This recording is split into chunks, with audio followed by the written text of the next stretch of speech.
जो गोल वाला steel use करते थे, ट्विस्टेड नहीं होता था, राउंड बार होते थे। तो पुराने बिल्डिंग्स में आपने देखे होंगे राउंड बार निकलते हैं, और आज उसको निकाल के हम तो ढूंढते रहते हैं किसी की बिल्डिंग टूट रही है जिसमें राउंड बार है क्या, और उसके कुछ डेकोरेटिव, क्योंकि आजकल राउंड बार बहुत आसानी से मिलते नहीं है, तो डेकोरेटिव पर्पस के लिए वो स्टील किसी पुरानी बिल्डिंग टूटती है कि ये ध्यान रखना पड़ता है और फिर वहां से मंगाना पड़ता है, नहीं तो भंगार वाले के पास से फिर आजकल मिलना मुश्किल हो गया। एनीवे, तो उसका अभी तो खैर हम लोग लिमिट से डिजाइन करते हैं, लेकिन वर्किंग की भाषा में अगर बात करते हैं तो अगर उसकी स्ट्रेंथ 1400 किलो की थी, तो उसके बाद में जो हायर स्ट्रेंथ डिफॉर्म बार्स जो नाम से जो ट्विस्टेड जो आज हम लोग देखते हैं स्टील, वो बार्स जब मार्केट में आए तो उसकी स्ट्रेंथ 40% बढ़ गई। क्यों बढ़ गई? तो प्लेन बार को थोड़ा सा रफ किया जाता था और मैकेनिकली मशीन से ऐसे ट्विस्ट किया जाता था, तो ट्विस्ट करने के कारण उसमें इंटरनल स्ट्रेसेस डेवलप होते थे, और इंटरनल स्ट्रेसेस डेवलप होने के कारण उसका यील्ड स्ट्रेस बढ़ता था, उसकी स्ट्रेंथ अपनी भाषा में उसकी स्ट्रेंथ बढ़ती थी। अब दिक्कत ये हुई कि मैकेनिकल ट्विस्टिंग के कारण उसके जो एक्सट्रीम या एक्सटर्नल जो फाइबर्स या सतह होती थी उसमें क्रैक्स आते थे, और उसमें क्रैक्स आने के कारण करोशन बहुत जल्दी होता था। तो आपने देखा होगा कि ये टीएमटी का इवॉल्व कब से हुआ, ये शायद 20 साल में, 20 साल से पहले के जो स्ट्रक्चर्स है वो बहुत जल्दी रस्ट होने लग गए। 20 साल से पहले के स्ट्रक्चर्स बहुत ज्यादा रस्ट हो रहे हैं बहुत जल्दी, क्योंकि एक स्लैब तोड़ा या बिल्डिंग गिरी तो ऐसे उसमें से ये करता है कि लोहा पूरा जंग खा के खत्म हो गया। इस तरह का आपने कई जगह देखा होगा। उसका रीजन ये था कि वो ट्विस्टेड बार्स थे, और ट्विस्टेड बार्स के कारण कोरोशन बहुत बढ़ता था। उसके बाद में इवॉल्व हुआ है आपका ये टीएमटी। टीएमटी ये है थर्मो मैकेनिकली ट्रीटेड रिबार्स। अब इसमें क्या होता है कि स्ट्रेंथ तो बढ़ाना है, और स्ट्रेंथ बढ़ाने के लिए आपको इंटरनल स्ट्रेसेस भी डेवलप करने हैं, लेकिन इंटरनल स्ट्रेसेस ट्विस्टिंग से अगर आप डेवलप करेंगे तो उसके कुछ डिफेक्ट आ रहे हैं। और फिर दूसरा जरिया क्या है कि थर्मल स्ट्रेसेस। थर्मल स्ट्रेसेस कैसे डेवलप होते हैं? बार को, जैसे बार जब इससे निकलता है तो गर्म होता है, और उसको क्वेंचिंग, अभी सर ने बताया था कि क्वेंचिंग किया जाता है, मतलब कंट्रोल्ड कंडीशंस में हल्का हल्का पानी के बौछारें देके उसको ठंडा किया जाता है। ये सारा कंट्रोल इससे होता है। और उसमें क्या होता है कि ऊपर का जो हिस्सा है, बाहर का जो आउटर लेयर है, वो तुरंत जल्दी ठंडा हो जाता है, और अंदर का अभी गर्म ही है, और अंदर का जो गर्म है वो धीरे धीरे ठंडा होता है। बाहर का तो जल्दी ठंडा हो गया, अंदर का धीरे धीरे ठंडा होगा। तो ये दोनों के ठंडा होने का समय के डिफरेंस के कारण क्या होता है कि उसमें इंटरनल स्ट्रेसेस यानी थर्मल स्ट्रेसेस डेवलप होते हैं, इसलिए इसको थर्मो मैकेनिकली ट्रीटेड बार्स कहा जाता है। तो इंटरनल स्ट्रेसेस तो उसमें डेवलप हो गए, और वो काफी समय लगता है तो वो मतलब नॉर्मल टेम्परेचर पाने के लिए, और इस दौरान उसमें स्ट्रेसेस डेवलप होते हैं, इसके कारण उसकी स्ट्रेंथ बढ़ती है। और ये स्ट्रेंथ बढ़ती है, लेकिन उसके सरफेस पे कोई डिफॉर्मिटी नहीं होती, इसलिए ये थोड़े बहुत कौन से कोरोशन रेजिस्टेंट भी होते हैं।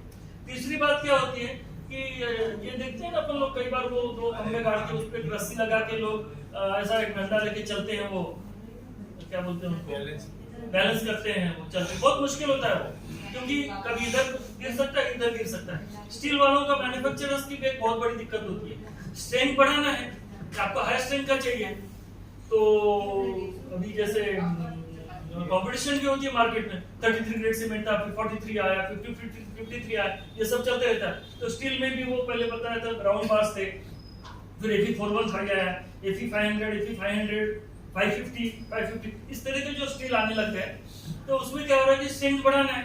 अब स्ट्रेंथ बढ़ाएंगे कैसे? मजबूती देना है तो कार्बन कंटेंट बढ़ाना पड़ेगा।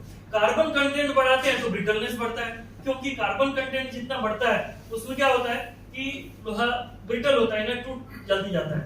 तो एक सीमा से बाहर कार्बन कंटेंट भी नहीं बढ़ाया जा सकता, कार्बन कंटेंट को कम भी नहीं किया जा सकता। तो ये जो बैलेंसिंग की सर्कस है, ये बहुत सारे और भी मतलब आपका और मेरा विषय ये तो इनका है, क्या बोलते हैं उनको, मेटलर्जिस्ट लोगों का काम है, और ये मेटलर्जिस्ट बखूबी कर लेते हैं।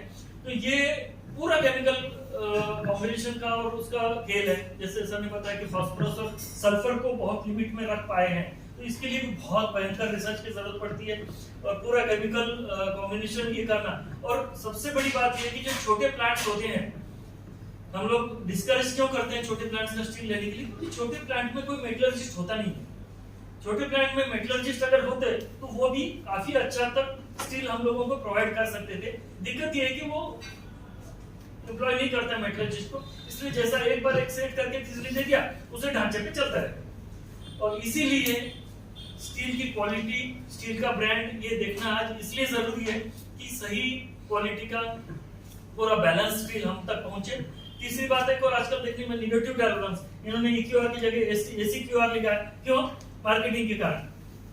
मार्केटिंग वालों को कैसे चाहिए कि भाई हल्का स्टील चाहिए, क्योंकि हल्का स्टील ज्यादा बढ़ेगा, नंबर ऑफ लेंथ के अनुसार स्टील ज्यादा मिलेगा, टनेज में कम आएगा, लेंथ में ज्यादा आएगा, ऐसा चाहिए। उसमें भी टॉलरेंस होता है, 7 to 11% का टॉलरेंस होता है, निगेटिव टॉलरेंस। निगेटिव टॉलरेंस में स्टील आता है। अब TMT की बात करें तो निगेटिव टॉलरेंस क्या हो रहा है कि आजकल कई कंपनीज 15 to 20% तक निगेटिव टॉलरेंस का स्टील देती है, बहुत लंबा आता है। दूसरी बात, यहाँ तो बोलना नहीं चाहिए लेकिन क्या होता है कि जो ऐसे छोटे ब्रांड के स्टील होते हैं तो उतना ज्यादा टॉलरेंस के पार जाते हैं। जैसे IS अभी कई चीजों में सीमेंट और स्टील भी हो गया, नॉन ISR स्टील आपको अलाउड नहीं है बेचने के लिए और यूज करने के लिए, बना ही नहीं सकते। लेकिन फिर भी धड़ल्ले से टॉलरेंस लिमिट्स को एक्सीड करके स्टील बिक रहा है, बन रहा है, बिक रहा है। क्यों? क्योंकि आप कैसे आजकल खरीद बेचते हैं लोग पर मीटर, पीस के हिसाब से। पर मीटर बेचेंगे तो आप समझ सकते हैं कि उसको तो बेचने वाले का तो हल्का स्टील वजन में कम मिल रहा है और आपको तो पर मीटर ही लेना है, तो आप क्या खरीद रहे हैं? 62 किलो का जो स्टील है वो आप 62 किलो का 62 किलो के पैसे दे रहे हो, 58 किलो ले रहे, क्योंकि आप इसमें ले रहे हैं अंडरवेट वाला जो ले रहे हैं, तो 7 जितना टॉलरेंस से बाहर कर ले रहे हैं। तो इसलिए ब्रांड इसलिए जरूरी है। ब्रांड यानी कोई बहुत ज्यादा एडवर्टाइजमेंट करते हैं या इस तरह, इसके लिए नहीं है कि टॉलरेंस लिमिट को एक्सीड नहीं करती है। इनका भी जो मुझे नहीं लगता कि सर इसका आपने SEQR बनाया, EQR के बजाय, तो टॉलरेंस लिमिट को एक्सीड करती है क्या? Within tolerance limit. तो इसमें दो ही, अभी इनके राइवल का तो नाम लेना नहीं चाहिए, फिर मैं थोड़ी मुझोरी करके ले लेता हूँ। टिस्कॉन और सेल, दो का ही नाम हम क्यों लेते हैं? क्योंकि इनके टॉलरेंस लिमिट में कोई गड़बड़ी नहीं होती। Tolerance limit, within tolerance limit होता है। तो ये स्टील यूज करने में हम लोग जितना किलो स्टील की जरूरत है आपके डिजाइन के हिसाब से, उतना स्टील हम यूज करते हैं और इस कारण आपको स्टील ज्यादा मिलता है। क्वांटिटी स्टील की टन इसमें ज्यादा मिलती है, इसलिए कोशिश करें कि आप टन में या किलो में स्टील खरीदें। मीटर के हिसाब से रिटेल में स्टील खरीदने का प्रयास ना करें, उसमें क्लाइंट का नुकसान है। मेरे ख्याल से काफी है। धन्यवाद।